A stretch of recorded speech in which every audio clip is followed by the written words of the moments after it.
So introductions. Introductions, again, this is the first part of all essays. This is the first chance you get to write to the reader.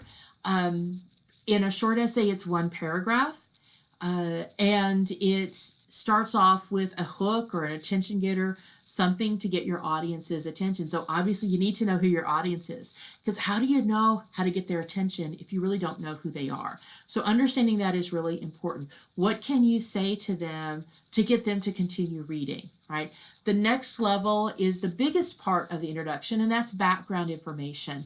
This is context, facts, statistics, whatever they might need to get them to the point that they'll understand your thesis, right? Since this is a reflective essay about yourself, then you really need to kind of somehow lay the groundwork about who you are or who you were, what is leading you to think about volunteering. And again, if you look at the sample essay, you can see, right, their attention getter. Most of my experience when helping others was more in the voluntold category rather than the volunteer. So people may not have heard the word voluntold.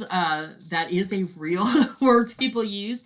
But again, that should get your reader's attention, right? Oh, yeah, I kind of have always been that way too, right? So they may feel a kinship to you.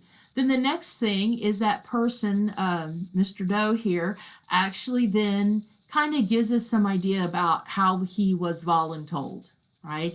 And then he moves on by saying, how did that make him feel, right?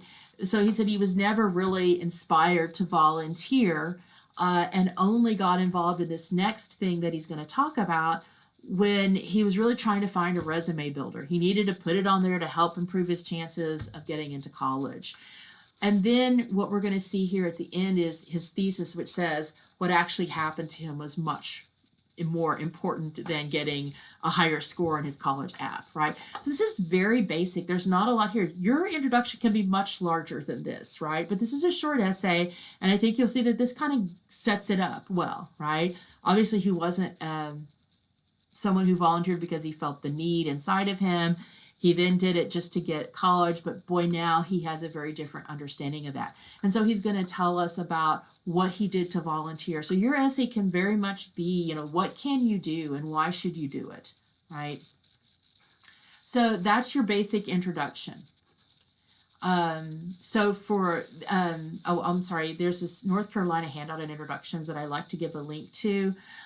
This kind of gives you some nice do's and don'ts about writing effective introductions, and I highly recommend that you look at it. You consider what are some of the ways that you can open that up to get people's attention, and what are some of the things that are really cliched or they're not very effective. So again, if you're struggling with trying to figure out how to start, consider looking at that handout to get some ideas. So the next thing you should do is to draft out your introduction, right? And remember, it has to end with a thesis that you've already got. So how do you get your reader from your hook to your thesis, right? Again, don't turn in this step. So body paragraphs.